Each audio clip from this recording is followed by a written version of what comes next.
Hello friends, IPL 2026 season Mumbai Indians ఫ్యాన్స్కు double ధమాకాతో మొదలైంది. ఏకంగా 14 ఏళ్ల నిరీక్షణకు తెరదించుతూ ముంబై ఇండియన్స్ తమ ఓపెనింగ్ మ్యాచ్లో కోల్కతా నైట్ రైడర్స్పై సూపర్ విక్టరీ సాధించింది. వాంఖ్డే స్టేడియంలో జరిగిన ఈ రసవత్తర పోరులో నమోదైన ఫుల్ హైలైట్స్ ఏంటో ఇప్పుడు చూద్దాం. ముంబై కెప్టెన్ హార్దిక్ పాండ్యా టాస్ గెలిచి ముందుగా బౌలింగ్ ఎంచుకున్నాడు. బ్యాటింగ్కు దిగిన కేకేఆర్కి అదిరిపోయే స్టార్ట్ దొరికింది.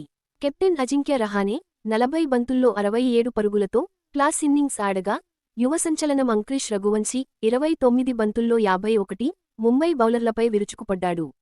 పవర్ ప్లేలో ఫిన్ అలెన్ 17 బంతుల్లో 37, చివర్లో రింకు సింగ్ 21 బంతుల్లో 33 మెరుపులు మెరిపించడంతో కేకేఆర్ నిర్ణీత 20 ఓవర్లలో 4 వికెట్ల నష్టానికి 220 పరుగుల భారీ స్కోరు సాధించింది.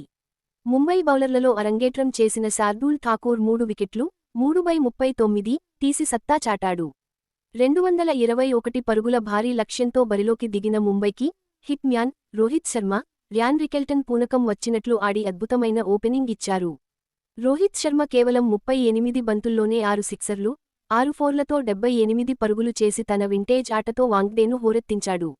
మరో ఎండ్లో ర్యాన్ రికెల్టన్ 43 బంతుల్లో 81 పరుగులు, ఏకంగా 8 భారీ సిక్సర్లు బాది కేకేఆర్ బౌలర్లకు చుక్కలు చూపించాడు. వీళ్ళిద్దరి విధ్వంసంతో ముంబై విజయానికి మార్గం సుగమమైంది.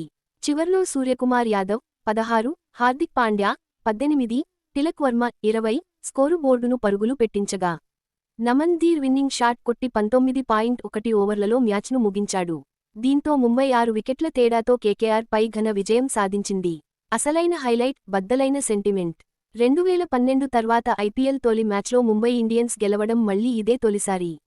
14 ఏళ్లుగా ఫస్ట్ మ్యాచ్లో ఓడిపోతున్న ఆ చెత్త రికార్డును ఈ భారీ ఛేజింగ్తో ముంబై జట్టు బ్రేక్ చేసింది.